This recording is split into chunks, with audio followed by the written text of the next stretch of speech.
and fixing it. The Green Party accepts our responsibility for climate change and recognizes that the only way to mitigate it and reduce its impacts is to cut our emissions now. We pledge a 40% reduction below 1990 levels by 2020 and 80% reduction by 2040.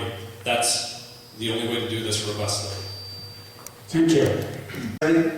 Thank you, Bob, and I thank you too. We're feeling a little left out down at this end.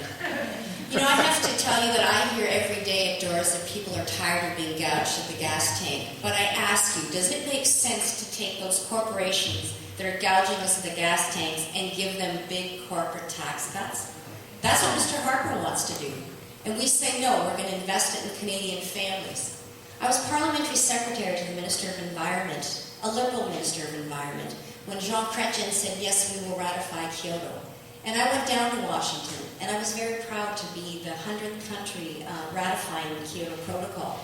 Would we have reached those targets? We'll never know, because when Mr. Harper came into government, he suspended and canceled all of the programs that were there. Who here doesn't remember the turnaround decade of the 90s? We can make a difference, and a Liberal government will partner with Canadians to do that. I think, again, I'm going to Mike. First of all, there's something, my experience has been that corporations that are profitable corporations and good employers also tend to be good stewards of the environment. There's something called the triple bottom line philosophy: people, planet, and profits. We also have to do an effort with the public. When I look at the public opinion, environment has really slipped in terms of being a public priority. This Friday is Earth Day. One of the things all of the politicians should be doing is to try and heighten the awareness of citizens in Earth Day.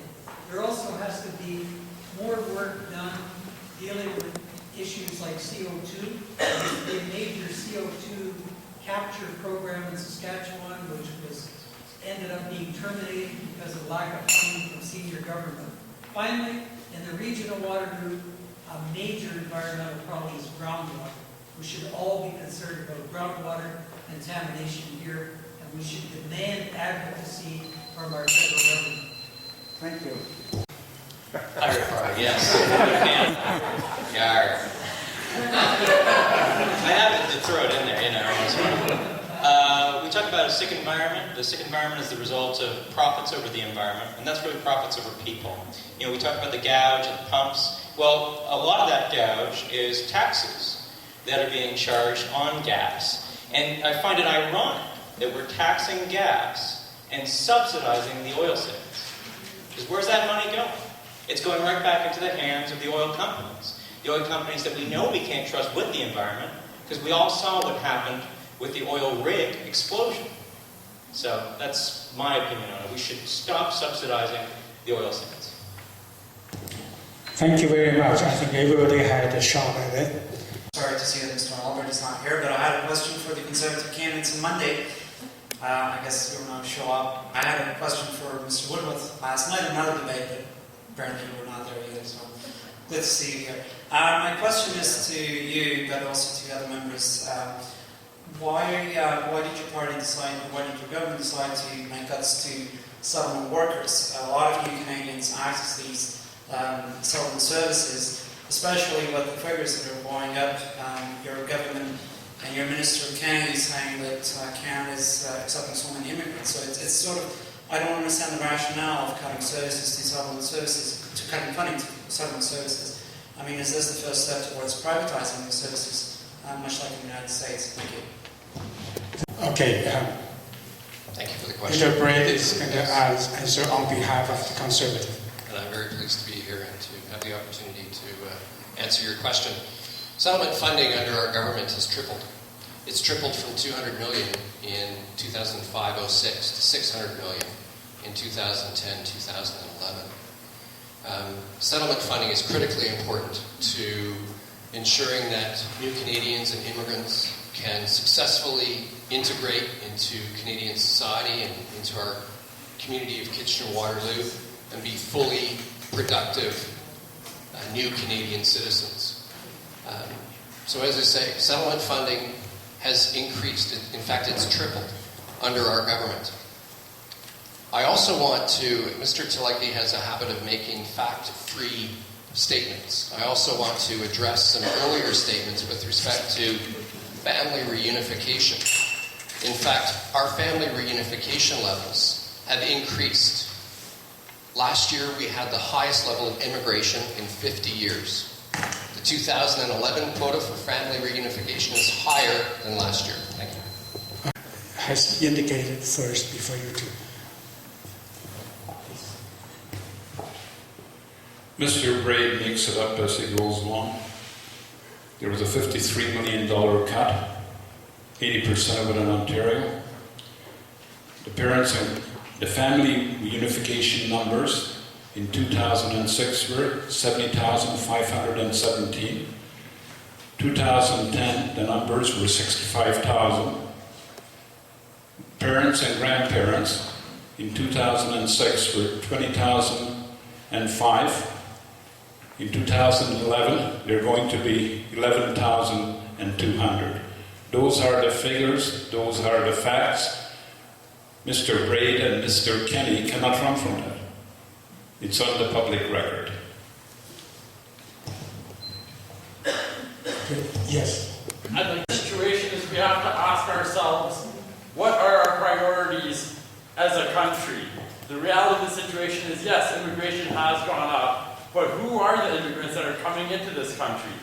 Not refugees, not those for family reunification, but those with money. These are the people who are coming in. What we need is a just policy where families are allowed to reunify, where we have multiple entry visas for those who want to visit families here and not stay here, and have settlement services and work against the ghettoization and marginalization of minorities that is going on in our society today. Thank you. Is when he candidates, I suppose.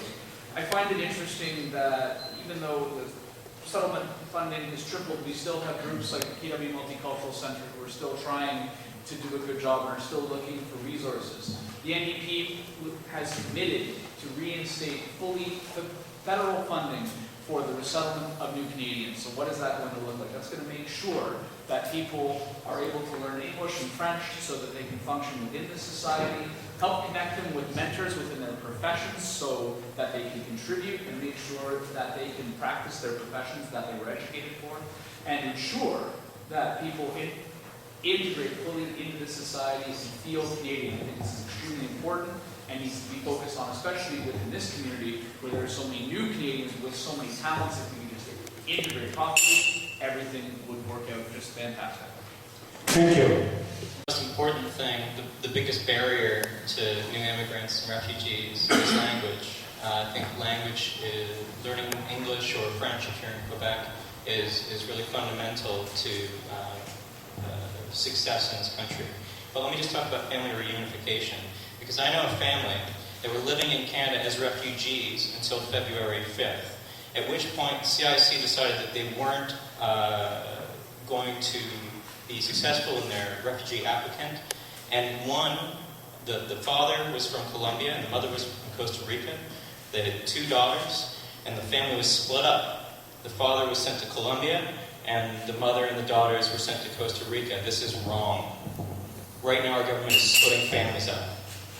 Thank you. The conservative pronouncements on this issue are a tissue of half-truths. On the reunification issue, the numbers for families have actually been diminished for parents and grandparents. Okay, so while immigrants might be able to get their spouses over more or less as easily as they have done in the past, it's going to become much, much more difficult to get parents and grandparents over here.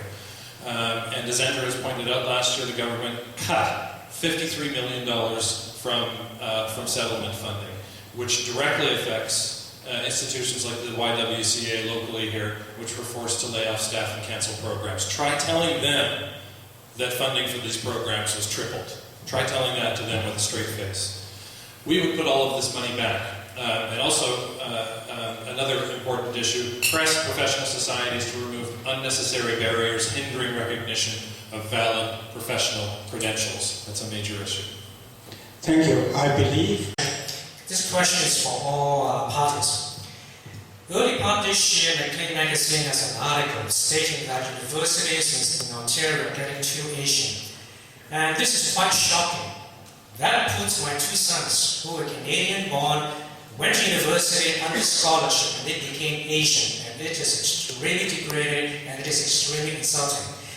Now, why is it every time that when you have a slowdown in the economy, hardworking citizens like us are being picked on by right-wing propaganda? My question is, if elected, what are you going to do to protect innocent citizens like us from being stereotyped and being discriminated against? Thank you.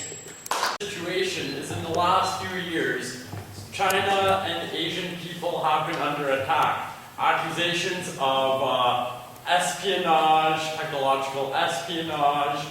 Recently, the leader of COCCC said that members of parliament were bought off of China. Canada has a history of colonialism, and whenever we're in trouble, we always raise the yellow peril. If I'm elected in parliament, I will work with the community to address these issues, and I will talk about the real issues that affect people, as opposed to allowing stereotyping and scapegoating to go on. Thank you very much. I think this is a real problem. It reminiscent of the Reform Party, who then switched over and became the Alliance Party. And I can tell you, when the Minister of Citizenship and Immigration and Multiculturalism, those three titles should never be together, is the chief ethnic recruiter for the Conservative Party. That is wrong. A Canadian is a Canadian is a Canadian, and we have to underline that. And we have to spend the time, energy, and effort on citizenship, because to be a Canadian citizen fundamentally means you came from someplace else. And I really share your concern on this.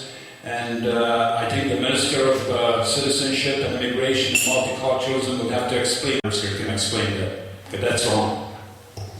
I think I had Community here, I can certainly say there have been times where accusations of the same brush have been leveled at us, and that's certainly not something that any multicultural group should have to face. Secondly, I'm a student at the University of Waterloo, and I think that the Asian students at the University of Waterloo certainly add a very excellent presence on campus, and it's made me want to actually, next semester I'm taking Mandarin because I'm very interested in learning how to speak.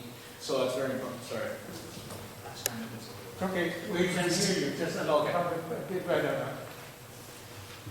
So in summation to my answer, I believe that we need to have a stronger level of communication about multiculturalism within this country. It works very well in some regions, but there are some governments who'd rather pit groups against each other.